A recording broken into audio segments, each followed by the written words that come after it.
monde, je reviens vers vous pour une nouvelle vidéo. Alors c'est une vidéo travail en cours au niveau de la broderie. Voilà, on va dire ça comme ça. Je vais vous montrer un peu les toiles que j'ai entamées, où j'en suis, ce que j'en pense, tout ça. Et on va commencer cette vidéo avec la toile que j'ai terminée dernièrement. Je dois encore la passer à l'eau, la repasser, et puis je ne sais pas ce que j'en ferai. Donc c'est celle-ci, elle est très longue, donc vous ne pourrez pas la voir dans son ensemble. C'était les petits oiseaux, c'était la toile que j'avais eue en partenariat avec Vipro Stitch. J'ai d'une part adoré faire cette toile, et d'autre part, elle m'a bien saoulée. Je sais que dit comme ça, c'est bizarre. Attendez, si je pousse le petit oiseau là, et ma main là, oui, vous la voyez presque dans son ancien. Le truc, c'est que j'ai fait oiseau par oiseau. Alors, moi, quand je fais une toile, en général, je fais un fil, et quand j'arrive au bout de la couleur du fil que j'ai fait, s'il m'en reste, je continue la couleur là où il y a des points de cette couleur-là, pour finir mon fil. Mais ici, j'ai fait oiseau par oiseau, et je vous assure, j'ai dû changer tellement souvent mes fils pour faire 1 ou 2 points, quoi. Alors elle donne super bien au final, mais c'était vraiment très long parce que chaque fois je devais changer de fil. Vous voyez par exemple ici, il y a un petit point orange au milieu du truc. Vous avez tout dans les yeux, c'est que des petits points pour faire les contrastes, quoi. Donc au final ça donne super bien, j'adore, elle est vraiment magnifique. Mais c'était beaucoup de chipotage. Donc voilà, elle est terminée, je l'adore, je ne sais pas du tout, alors c'est une toile partielle, hein, celle-ci, donc il n'y a que les oiseaux qui sont brodés, le reste va être tout blanc, et je ne sais pas du tout ce que je vais en faire, on verra bien. Pour l'instant je les stocke, je n'ai pas d'idée avec ce que je vais faire des toiles après. C'est comme mes diamond painting, je ne les expose pas, je les range aussi une fois qu'ils sont réalisés.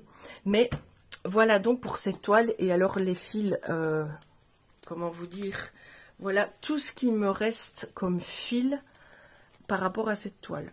Donc, et ce qui est bien, c'est que je ne vais pas devoir les reclasser autour de bobine, parce que les petits cartons, vous avez le DMC collé dessus, et les petits cartons sont individuels. Donc ça, je vais vraiment ranger tel quel dans un petit sachet pour avoir dans mes réserves, quoi. Parce que c'est vrai que autant de fils, on va pas jeter. Donc voilà la première toile. Je voulais vraiment vous la montrer parce que je l'ai faite assez rapidement en fait, celle-là. Ensuite, j'ai commencé la toile des 4 saisons que j'avais achetée. Si vous vous souvenez bien, je l'avais vue dans une vidéo de Lily de toutes les couleurs, et elle m'avait complètement séduite. Je l'avais cherchée partout, je ne l'avais pas trouvée. Et puis dans un partenariat, Vipro Stitch de nouveau m'a proposé un partenariat. Elle y était, je l'ai tout de suite prise. Donc j'ai commencé moi à faire le printemps. Lily de toutes les couleurs avait déjà fait l'hiver, puisque ça a commencé en hiver. Mais moi je l'ai eu récemment. Et donc j'en suis là, donc j'ai déjà fait la première partie. Hier j'ai fait tout le vert de l'arbre, j'ai fait la coccinelle, le petit oiseau. Et j'ai fait en dessous déjà les petits canards. Vu que j'achève chaque fois mes fils, vous voyez, j'avance les couleurs. Donc c'est parfois un petit peu décousu, je ne suis pas scrupuleusement l'ordre, mais bon voilà. La seule petite différence que moi j'ai fait, c'est que j'ai rempli le blanc. Normalement le blanc ne se remplit pas, il reste, c'est de nouveau une toile partielle, mais j'aimais pas du tout l'effet que ça donnait un effet pas fini, et j'avais envie vraiment qu'elle soit terminée. Déjà rien que les petits queues de lapin, ça restait blanc comme ça, j'aimais pas. J'ai fait mes premiers points de nœuds.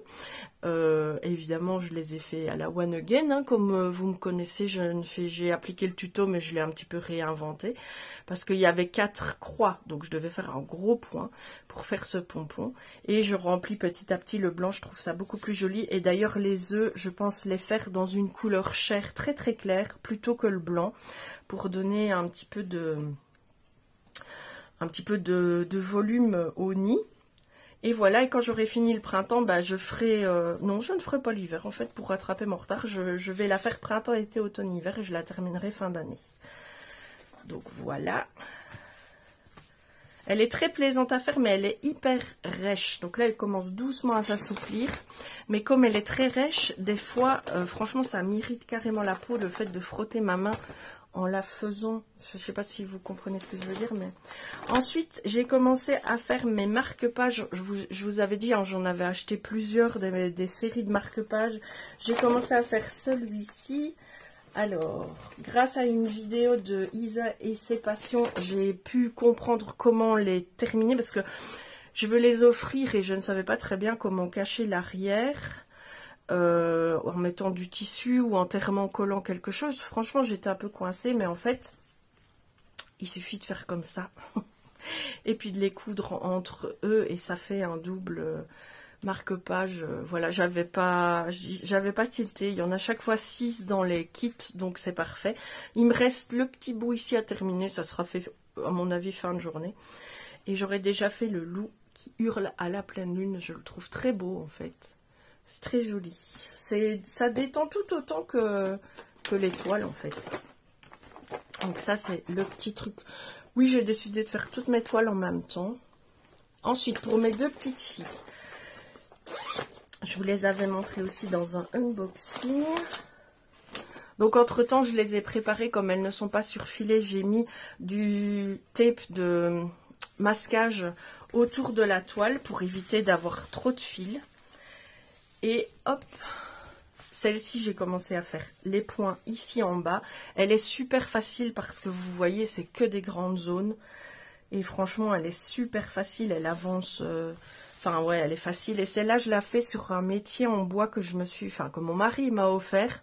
Pour les grandes toiles, c'est vraiment facile avec au lieu d'avoir le petit Q-snap, c'est ça qu'on dit, qui délimite un morceau et vous devez la tourner, la plier pour essayer de vous dépatouiller à tenir cette toile.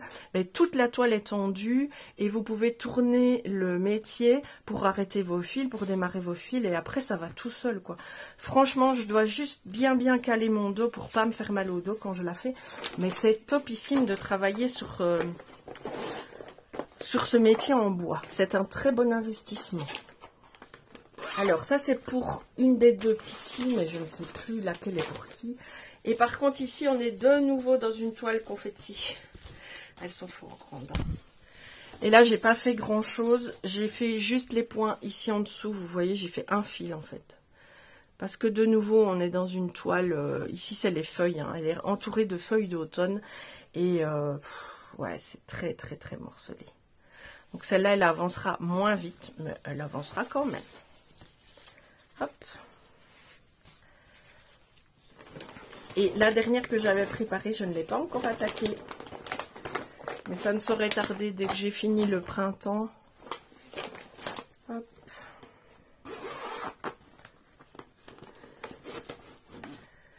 Ouais, je vais juste vous montrer le modèle.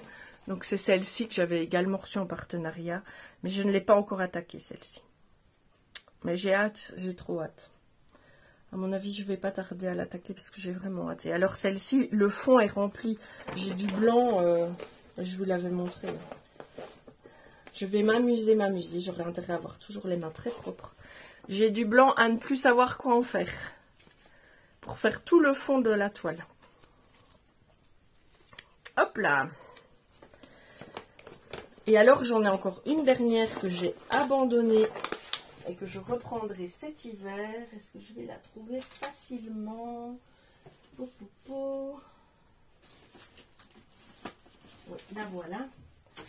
Je l'ai rangée dans une petite pochette à scratch. Donc c'est la toile hiver que j'avais commencé en janvier. Je l'ai bien avancée celle-ci quand même. J'ai déjà fait tout le bas ici. Mais elle est très compliquée parce que les fils sont... Ils sont tous très similaires dans les couleurs. Et donc, faut pas se tromper, quoi. Mais voilà, j'ai déjà fait tout ça. Je la reprendrai cet hiver, tranquillement. Ah, je me rendais pas compte que j'avais aussi bien avancé, en fait. Et celle-là, je la reprendrai. Donc, ça donnera ceci, le petit village de Noël. Pardon. Et hop. Et je l'avais même en double, celle-là. Je me l'étais achetée 2 fois, je m'en suis pas rendu compte. Donc, si je manque de fil, bah, j'aurais qu'à aller voir dans la deuxième toile si j'en ai en trop. Hop. Ben voilà, c'était mon petit suivi toile à broder. J'espère que ça vous a plu.